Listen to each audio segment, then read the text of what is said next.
और जैसा बताया गया कि कल आप चाय का दिन मनाने वाले हो, तो चाय का दिन मनाने के लिए चाय वाला आज एक दिन पहले ही आपके बीच में आ गया है।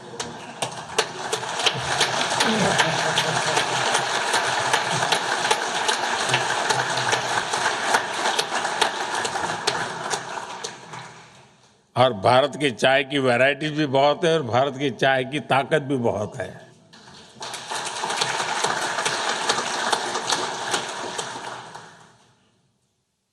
एक बार फिर एफएओ के डायरेक्टर जनरल का मैं हृदय से आभार व्यक्त करता हूं। आप सबका भी मैं बहुत बहुत अभिनंदन करता हूं। बहुत बहुत धन्यवाद।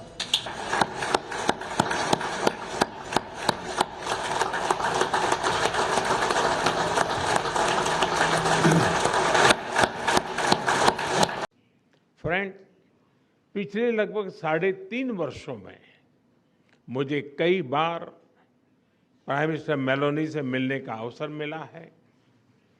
यह भारत और इटली के बीच करीबी सहयोग और सामंजस्य को दर्शाता है। उनके नेतृत्व में हमारे संबंधों को नई गति, नई दिशा और नया आत्मविश्वास मिला है। मुझे खुशी है कि हम अपने संबंधों को अपग्रेड करते हुए स्पेशल स्ट्रेटेजिक पार्टनरशिप की घोषणा कर रहे हैं। फ्रेंड्स, आज की बैठक में हमने हमारी भावी साझेदारी को और सशक्त बनाने के लिए विस्तृत रूप से चर्चा की। Bharat Italy joint strategic action plan 2025 to 2029 हमारी साझेदारी को एक प्रैक्टिकल और फ्यूचरिस्टिक ढांचा प्रदान करता है। हम इस पर समयबद्ध तरीके से आगे बढ़ रहे हैं। हमारे साझा प्रयासों में द्विपक्षीय व्यापार के 20 बिलियन यूरो के लक्ष्य की ओर तेजी से बढ़ रहा है। भारत में मौजूद 800 से अधिक इटालियन कंपनीज भारत की ग्रोथ स्टोरी में सक्रिय भागीदार बन रही है। आज आयोजित किया जा रहा बिजनेस फोरम से यह स्पष्ट है कि दोनों देशों के बिजनेस लीडर्स में एक नया उत्साह, नया कॉन्फिडेंस और नया एम्बिशन है। इटली विश्व में डिजाइन और प्रिसिशन के लिए जाना जाता है। भारत की पहचान स्केल, टैलेंट और एफोर्डेबल इनोवेशन के पावर हाउस की है। इसलिए हम design and develop in India and Italy and deliver for the world के सिद्धांत पर आगे बढ़ेंगे। फैशन से लेकर फिनटेक तक, लेदर से लेकर लॉजिस्टिक तक, मोबिलिटी से लेकर मैन्युफैक्चरिंग तक, हर क्षेत्र में हम अपनी ताकतों को जोड़कर पूरी मानवता की भलाई के लिए काम करेंगे।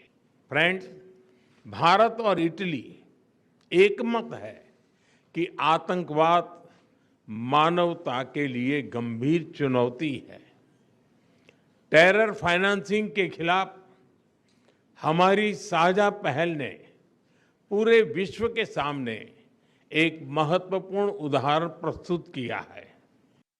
भारत और इटली ने यह स्पष्ट संदेश दिया है कि रिस्पॉन्सिबल डेमोक्रेसीज केवल आतंकवाद की निंदा नहीं करती, बल्कि उसके फाइनेंशियल नेटवर्क को तोड़ने के लिए भी ठोस कदम भी उठाती है। यूक्रेन, पश्चिम एशिया तथा अन्य तनावों को लेकर हम लगातार संपर्क में रहे हैं।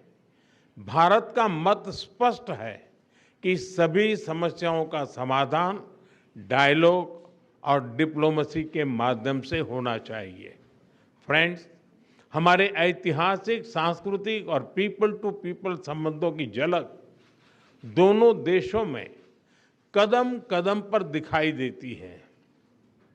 इटली में भारतीय कला, योग, आयुर्वेद और खान-पान के प्रति आकर्षण बढ़ रहा है।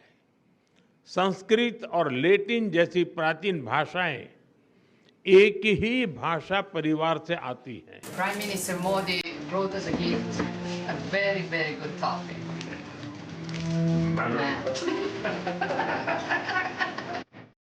रोम को विश्व में इटर्नल सिटी के रूप में जाना जाता है। मेरी लोकसभा कॉन्स्टिट्यूंसी काशी उसको भी अनादि और शाश्वत नगर माना जाता है।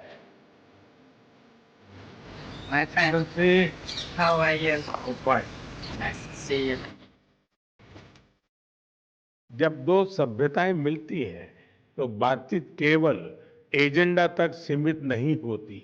इसमें इतिहास की गहराई, भविष्य की दृष्टि और मित्रता की सहजता तीनों साथ दिखाई देते हैं।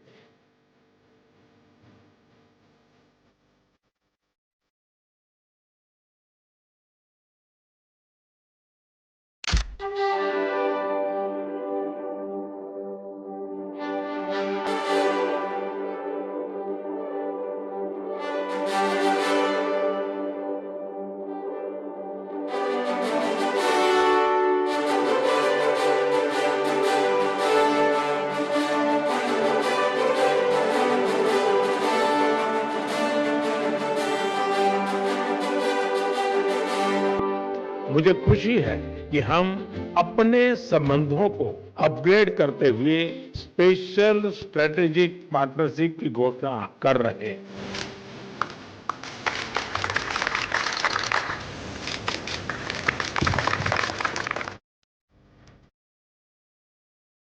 हम design and develop in India and Italy and deliver for the world के सिद्धांत पर आगे बढ़ेंगे। भारत का मत स्पष्ट है कि सभी समस्याओं का समाधान डायलॉग और डिप्लोमेसी के माध्यम से होना चाहिए। हमारे ऐतिहासिक, सांस्कृतिक और पीपल टू पीपल संबंधों की झलक दोनों देशों में कदम कदम पर दिखाई देती है। यह दर्शाता है कि हमारा रिश्ता केवल डिप्लोमेसी का नहीं, साझी धरोहर का है।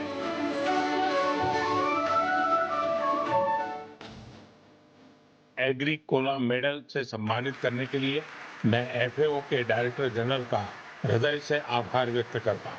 यह केवल मेरा सम्मान नहीं है, यह भारत की उस अटूट प्रतिबद्धता का भी सम्मान है जिसके केंद्र में मानव कल्याण, खाद्य सुरक्षा और सस्टेनेबल डेवलपमेंट है। मैं इस मेडल को अत्यंत विनम्रता के साथ भारत के अन्नदाताओं को यह मेडल समर्पित करता हूं। If you like this video, then like, share and subscribe to Mirror Now.